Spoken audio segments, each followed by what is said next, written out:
এখানে আশপাশে যারা ছিলেন তারা শব্দ পেয়ে ছুটে আসে, কিন্তু অবস্থা এতটাই করুণ ছিল, এতটাই কঠিন ছিল যে আসলে তাকে দরজা দিয়ে প্রবেশ করে সেখান থেকে বের করতে পারেনি। পরে ফায়ার সার্ভিসের লোকজন এসে উপরের টিন সরিয়ে সেখান থেকে তাকে নিয়ে চট্টগ্রাম মেডিকেল কলেজ হাসপাতালে নিয়ে গেলে তাকে সেখানে মৃত বলে ঘোষণা করে চট্টগ্রাম মেডিকেল কলেজ হাসপাতালে যে দায়িত্বরত চিকিৎসক রয়েছেন তারা। আমার ঠিক পেছনটায় যে পাহাড়টি আপনারা দেখতে পাচ্ছেন সেটির নাম হচ্ছে মুক্তিযোদ্ধা পাহাড়। এটি হচ্ছে চট্টগ্রামের যে মেয়রগলি বলে খ্যাত, সেই মেয়রগলির একেবারে 3 নম্বর রোডের শেষের একটি অংশ।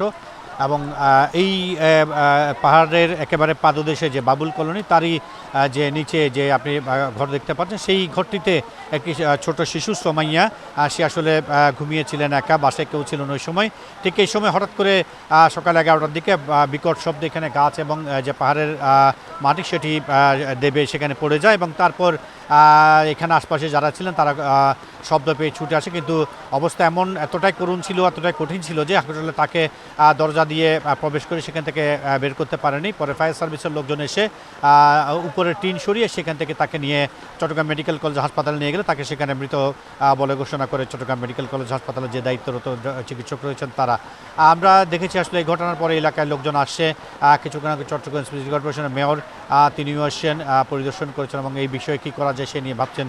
আমরা বলতে চাই যে গত পরশু রাত থেকে যে প্রবল বৃষ্টি, সেটির কারণ আপনি জানেন যে গতকালকে চট্টগ্রামের রহমাননগর আবাসিক এলাকায় একজন দেয়াল চাপা একজন ভদ্রলোক মারা গেছেন। আজকে এই যে চশমা হিল এলাকায় যে সামিয়া মারা গেল, একই সঙ্গে জঙ্গল সলিমপুর সেখানেও একটি বাচ্চা আজকে যে বৃষ্টি এবং পাহাড় সেই কারণে মারা গেছে বলে আমরা শুনতে পেয়েছি।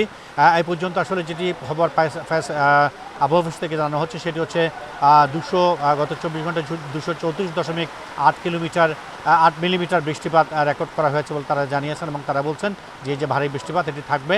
তা আমরা দেখছি আসলে বৃষ্টিপাতের কারণে মানুষের নিত্যদিনকার যে চলাচলের যে বিষয় সেটি আসলে একেবারে নাজুক হয়ে পড়েছে।